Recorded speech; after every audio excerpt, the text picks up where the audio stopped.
Hola, ¿qué tal? Buenos días a todos. Vamos a continuar con nuestra clase de fauna.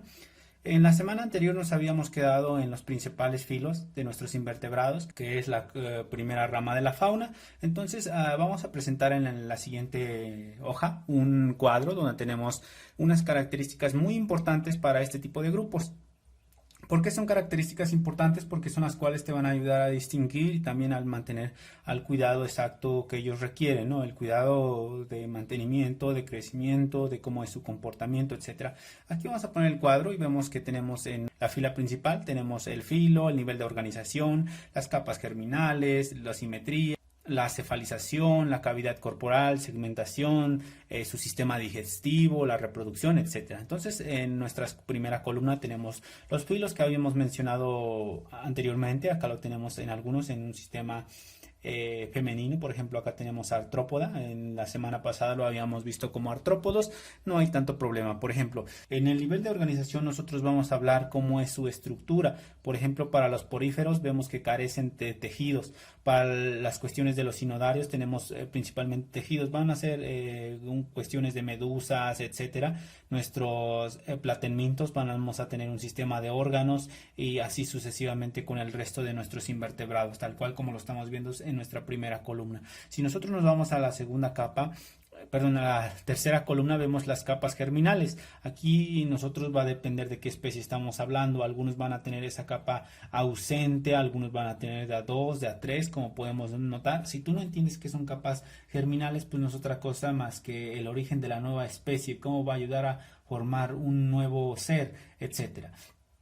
Nos vamos a la parte de simetría, la mayoría van a ser entre bilateral y radial. Un radial una estrella y un bilateral un gusano. Después tenemos nuestro esqueleto. Aquí decíamos que nuestros invertebrados carecen de esqueleto. Realmente lo que estamos hablando aquí es de una masa calcárea que le ayuda a protegerse. Por ejemplo, una estrella, vemos que tenemos una capa. Esa capa está principalmente consolidado en calcio y le ayuda a mantener su dinámica, también para mantenerse como sistema de defensa ante algún depredador que la pueda llegar a afectar. En nuestro grado de segmentación la mayoría va a ser ausente. Nuestro sistema digestivo, es decir, cómo van a comer ellos sus alimentos, cómo van a obtener sus nutrientes, cómo van a captar los animales que le van a ayudar a crecer, a vivir en ese espacio físico, ese espacio donde se ha adaptado. La mayoría van a ser intracelular, algunos van a tener únicamente boca, algunos van a tener cavidad gastrovascular y intracelular, como es el caso de nuestras esponjas. Si nosotros apretamos nuestras esponjas,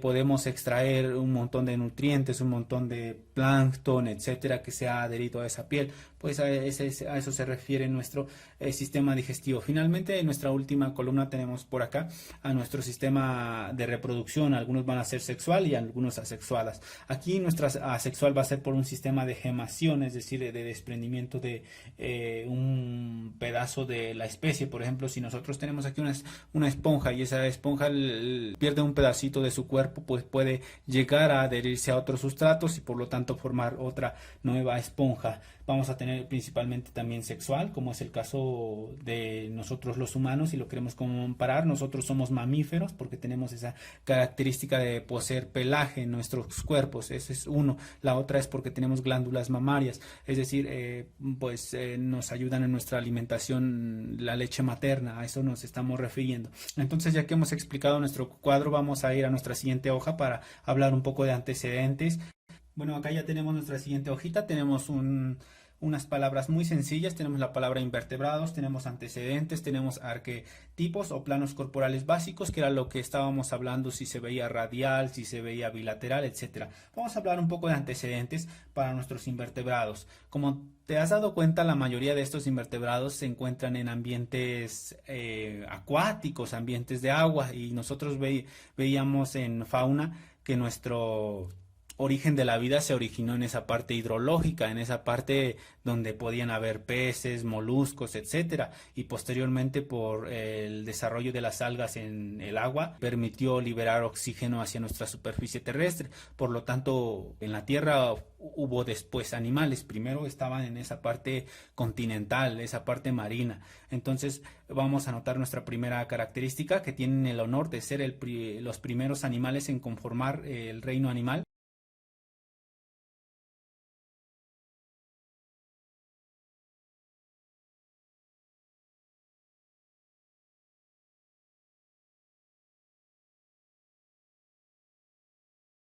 es decir, la vida estaba ahí en esa agua salina, en esa agua dulce, dependiendo si estamos hablando de un lago. Pues, nos dice que dentro de la historia nos dice que no dejaron mucho rastro. ¿Por qué? Por esa textura ósea, esa textura que vemos que carecen de huesos, a excepción de esa parte calcárea que algunos lo tienen, como pueden ser nuestras estrellas, ¿no?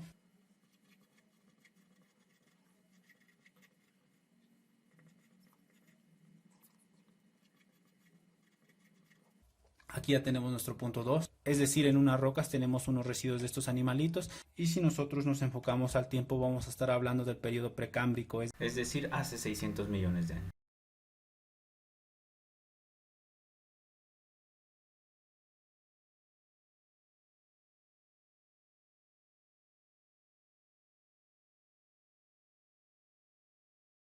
Acá ya tenemos nuestro siguiente enunciado, final del periodo precámbrico, 600 millones. Un punto importante, el precámbrico, anótalo en mayúsculas porque hace referencia a un periodo histórico, a un periodo donde estamos evaluando secciones estratigráficas y nos enfocamos a la parte geológica. Si tú no sabes qué es geología, pues es la ciencia que estudia la parte estratigráfica de la evolución de la Tierra y diversas características como son las eras, en las cuales se ha ido evolucionando nuestro periodo terrestre. Vamos a anotar otro enunciado. ¿Cuándo empezaron a aparecer todos los invertebrados? Pues hace 500 millones de años, que fue cuando hubo la gran explosión de vida animal, de esas condiciones de temperatura, de humedad relativa del ambiente, también de cuestiones de plantas, cuestiones que requieren para su vida. Entonces vamos a notar que en 500 millones de años los invertebrados habían aparecido, todos los que hoy conocemos. Sí, bueno, y algunos pues ya extintos, ¿no? ¿Por qué? Por esa actividad antrópica y por el periodo que hemos sufrido, desde periodos interglaciales a periodos glaciales.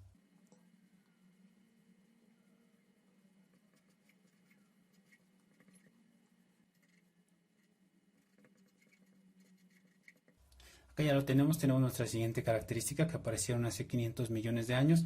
Vamos a nuestra siguiente característica para continuar con nuestras especies. Si nosotros nos enfocamos en la parte regenerativa, va a haber algunos invertebrados que tienen esa capacidad de recuperar alguna parte de su cuerpo que haya perdido por X o Y circunstancia. Entonces aquí vamos a notar que algunos pueden regenerarse. Vamos a mencionar otra característica y en esta ocasión vamos a hablar un poco de tamaño. En este sí lo voy a anotar en color azul. Le voy a poner aquí la palabra tamaño.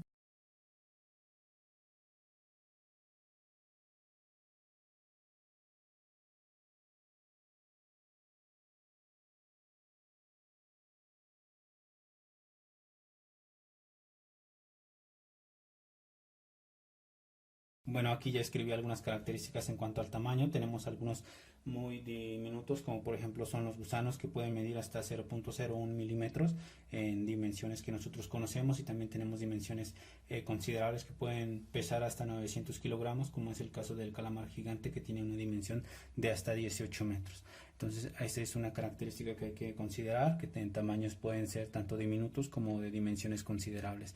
Vamos a hablar un poco de arquetipos, que son cómo es el comportamiento simétrico del cuerpo de la especie. Vamos a tener de manera general dos. Entonces, acá en nuestro punto 2 vamos a mencionar en color azul que vamos a tener simetría radial y simetría bilateral.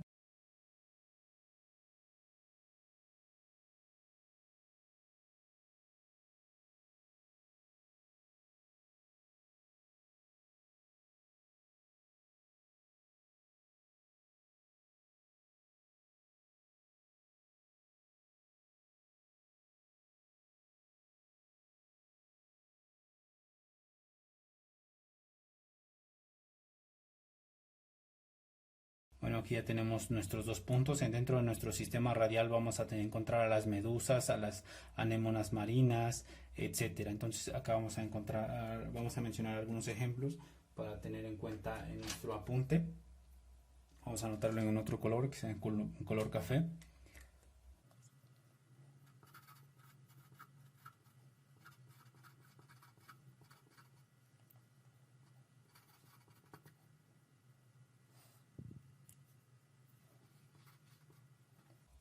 Acá ya lo hemos anotado. Bueno, estas van a tener la característica de poseer una organización corporal circular y una boca central, ¿no? Tenemos aquí también a una estrella que podemos ver esas dimensiones, como irlos cortando, y vemos que tienen dimensiones simétricas, dimensiones netamente radiales, como lo expresa netamente la palabra. Dentro de las dimensiones bilaterales vamos a encontrar algunos gusanos e insectos. Principalmente van a estar en esa forma alargada, ¿no? Esa forma que tiene la cabeza y los lados derecho e izquierdo bien definidos, de manera que solo un corte longitudinal los puede dividir en dos partes.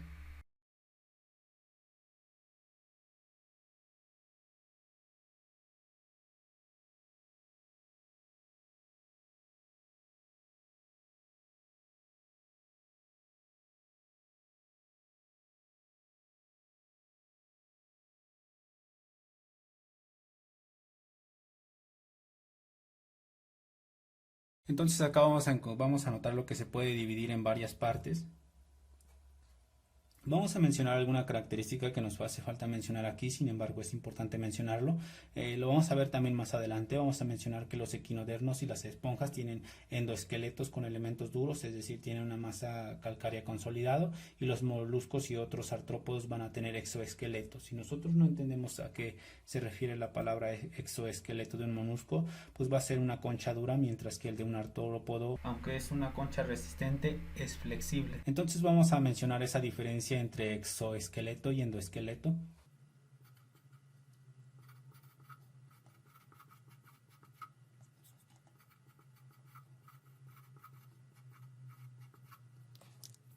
Acá ya tenemos las dos palabras escritas. Vamos a escribir la definición como tal. Decíamos que el exoesqueleto de un molusco es una concha dura, mientras que el de un artrópodo puede ser resistente, sin embargo es articulado y flexible, es decir, se puede mover.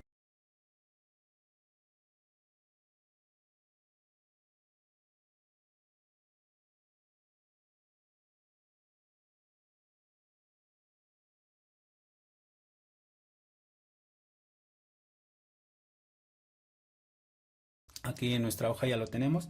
Tenemos que uno es concha dura y concha resistente flexible, y también agrégale la palabra articulado al movimiento de la especie. Entonces, ya que tenemos nuestra hoja terminada, vamos a la siguiente. Vamos a empezar a hablar un poco de cada uno de ellos. Vamos a empezar con la especie más básica que veíamos en nuestro cuadro de filos, que van a ser las esponjas. Vamos a ello. Vamos a continuar con nuestra siguiente hoja. Acá nosotros tenemos dos palabras y tenemos el concepto de nuestra primera especie que vamos a estar analizando, que son las esponjas. Vamos a mencionar una definición muy sencilla de lo que son las esponjas. Vamos a decir que son los animales invertebrados literal más sencillos.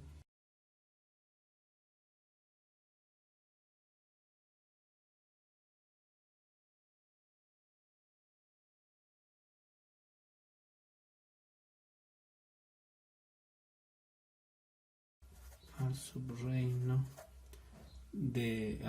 Parazoa, también Parazoa con mayúscula, porque estamos haciendo referencia a un término que es netamente técnico y hace referencia a un nombre propio. Aquí estamos hablando de animales netamente acuáticos, sedentarios, y viven fijos en el suelo.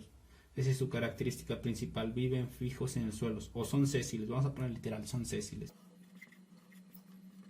Están cubiertos de poros. Así vamos a dejar nuestro concepto por esta ocasión. Vamos a mencionar algunas características. Vamos a mencionar las más básicas. Decíamos que el primero es que son acuáticos. El segundo, vamos a indicarle que viven sujetos a las rocas, es decir, lo que mencionábamos acá, son sésiles, no pueden, por decirlo de manera sencilla, caminar de manera simultánea. Te estoy dejando una simulación en la parte derecha de la hoja. Su cuerpo tiene forma de saco. Ya lo estás viendo en la parte también de la imagen. Aquí lo puedes ver. Su cuerpo tiene forma de saco.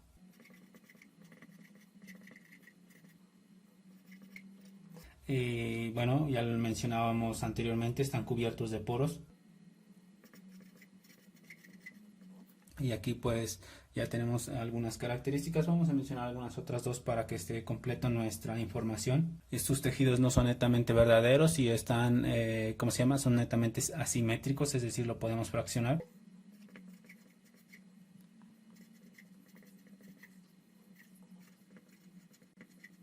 Vamos a mencionar uno último, una sustancia denominada espongina. Vamos a mencionarlo aquí. Esta es pregunta de examen, así que te recomiendo que lo vayas a anotar.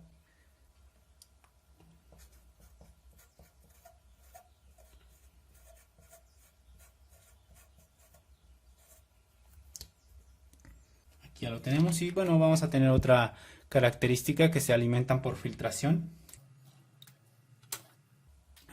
Este lo puedes anotar dentro de la lista de las características o también acá en nuestro dibujo. Vamos a explicar un poco nuestra esponja. Si tú te das cuenta, aquí ves una esponja, pongo una esponja en su color natural, es decir, como lo encontramos de manera natural, y acá vemos una simulación ya específicamente de la estructura. Acá nosotros vemos la esponja como con fracciones. Esas fracciones nosotros aquí lo tenemos, esos van a ser los poros. Aquí tenemos un poro en detalle, es decir, de una fracción que tenemos aquí en nuestra esponja hicieron un corte y acá vemos cada una de las características. Vamos a tener una cavidad que es donde vamos a tener todo el conjunto de materia que puede succionar. A partir de aquí de los poros van a entrar la alimentación. Entonces para nuestro caso vamos a mencionar acá alimentación por filtración dentro de nuestro dibujo.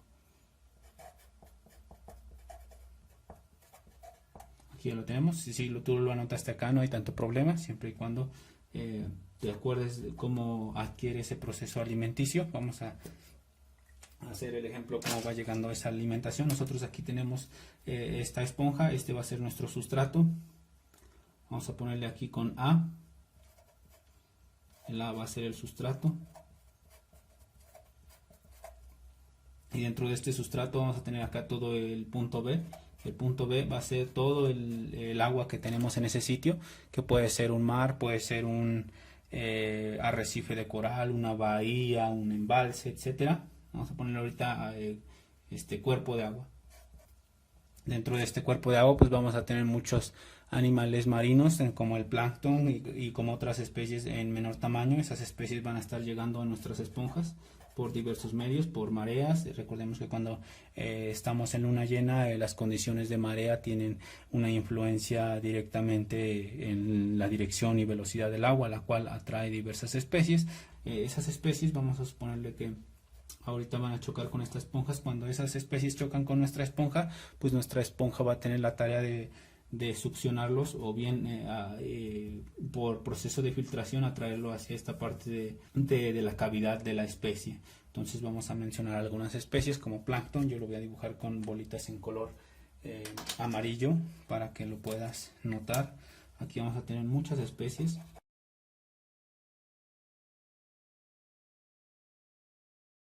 Y cuando esos animales entran a la cavidad corporal, pues le va a dar alimentación a nuestra esponja. Ya tenemos nuestro cómo es el proceso de alimentación. Ahora bien, vamos a mencionar qué pasa si por algún error ingiere alguna sustancia que la pueda dañar, que pueda ser tóxico. Pues aquí nosotros tenemos una especie de ósculo, que es una especie de hueco. Si nosotros lo comparamos con nuestra anterior esponja, vemos que está hueco, ¿no? Cuando hay restos que ella no necesita, va a tener la característica de desecharlos por esta sección. Entonces en esta sección nosotros vamos a verlo como desecho de sustancias. Entonces aquí nosotros vamos a tener un punto C. Nuestro punto C lo vamos a poner por acá para que tengamos una sintaxis adecuada. Vamos a ponerle desecho de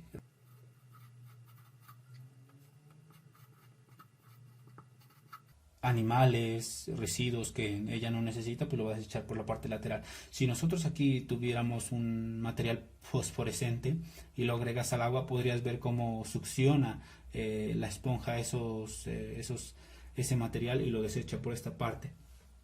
Esa es una característica principal de nuestra esponja para que lo tengas en cuenta si quieres hacer la prueba de cómo se vería en una manera natural. Vamos a mencionar un punto D, que vamos a mencionar cómo se adhiere al sustrato y cómo estos poros no se desprenden. Pues van a tener una sustancia que se llama espículas calcáreas, que les sirven como soporte esquelético. No es netamente un hueso, pero a partir de ello obtienen esa fuerza necesaria. Entonces vamos a mencionar que por aquí entre los poros, bueno, así sí me va a costar un poco de trabajo, pero más o menos va a ir por cuestiones en estos puntos. Espero que puedas distinguirlo. Aquí vamos a tener un punto D. Ese punto D van a ser las espículas calcáreas, que te decía que sirve para que los poros estén como que pegados unos con otros, ¿no? Calcáreas también con tilde en la A, ya lo tenemos. Vamos a tener otros tipos de, ¿cómo se llama? De soporte esqueléticos. Algunos van a ser hexactinas, silicias, perdón, por ahí me cuesta un poco la pronunciación. Y también vamos a tener otro que van a ser por un esqueleto orgánico que van a estar formado por una proteína colágeno.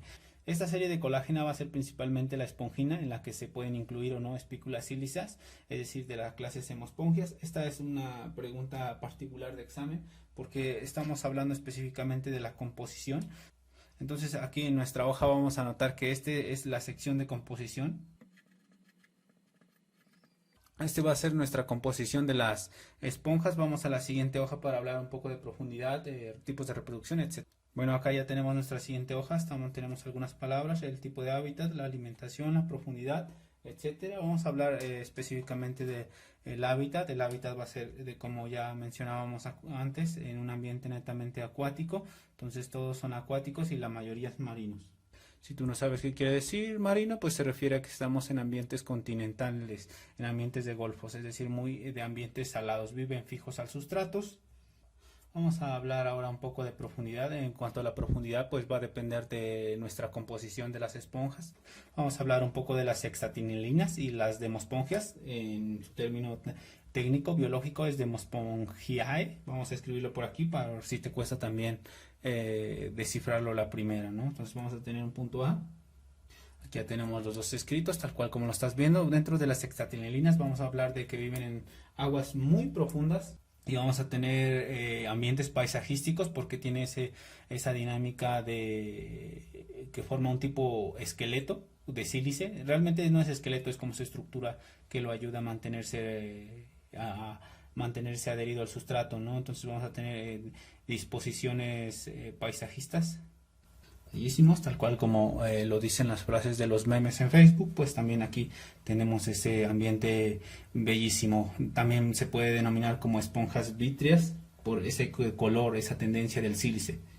Vamos a nuestro siguiente concepto. Aquí vamos a comprender a las esponjas con espículas síliceas o de esponginia o ambas. Es decir, entonces aquí vamos a tener ambos. Dentro de la alimentación decíamos que el flujo sale al exterior por uno o varios orificios mayores.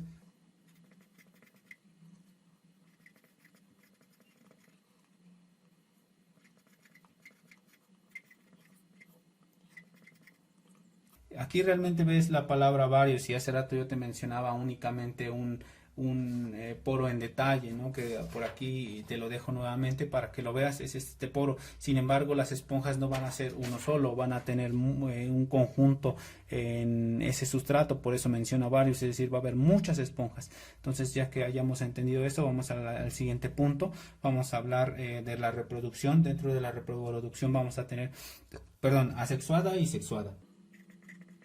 Aquí tenemos la palabra asexuada y dentro de la asexuada vamos a tener dos procesos. Uno que va a ser el de fragmentación. Vamos a anotarlo con otro color para que podamos distinguir. Vamos a anotarlo en un color naranja, que es un color que no hemos utilizado en nuestras últimas presentaciones. Así que ya es hora de darle un uso a nuestro color naranja. Tenemos fragmentación. Y vamos a tener otro proceso que va a ser por gemación.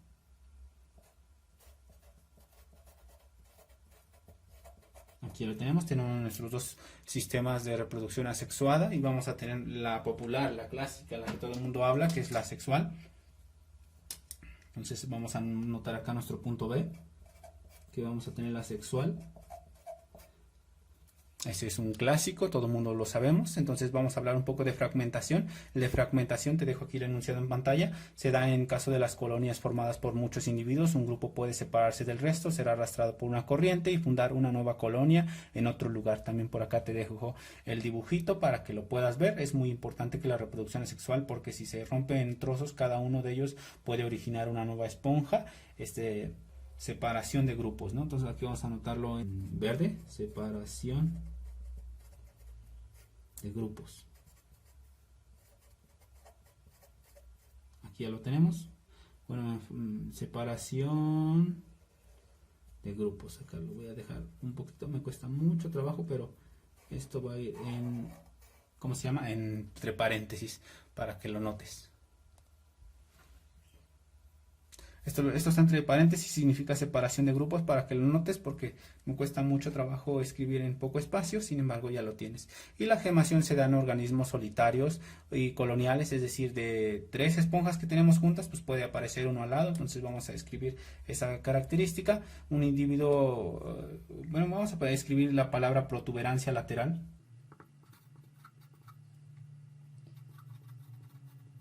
Ya lo tenemos. En caso de que te cueste trabajo definirlo, pues acá en el dibujito te lo marco con un círculo para que lo puedas ver muy claro y muy sencillo, así de rápido. Vemos que en el lado sale una nueva esponja, ¿no? Ya lo tenemos muy claro, muy sencillo. Vamos con el siguiente, que es nuestra nuestra sexual, mediante formación de gametos masculinos y femeninos. Este está muy sencillo.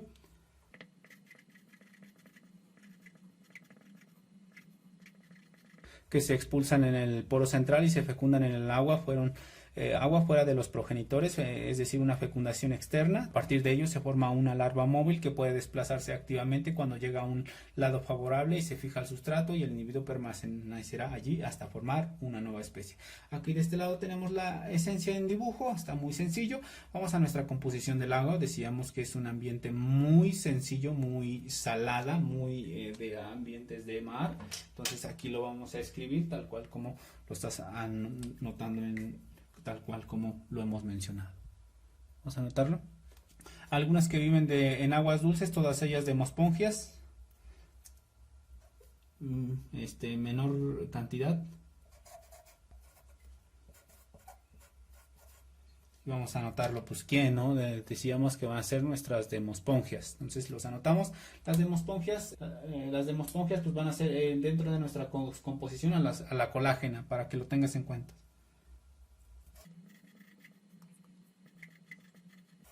Ya lo tenemos, incluso a grandes profundidades. También podemos tener en agua dulces y ancladas en un sustrato fangoso, es decir, muy de lodos. Acá en la parte derecha te dejo un ejemplo. Entonces, ya que hemos tenido todos nuestros conceptos, vamos a hablar un poco de las defensas. Vamos a anotarlo acá. Nos faltó la palabra defensas, que realmente lo dejé al último porque pensé que me iba a quedar espacio de este lado, pero como no quedó, lo anotamos acá. Defensas.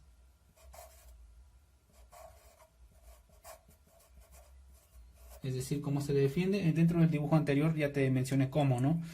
Van a ser por sustancias químicas en los poros. Entonces los anotamos, así de sencillo, cuya utilidad como fuente de fármacos se está investigando porque tiene grandes ventajas.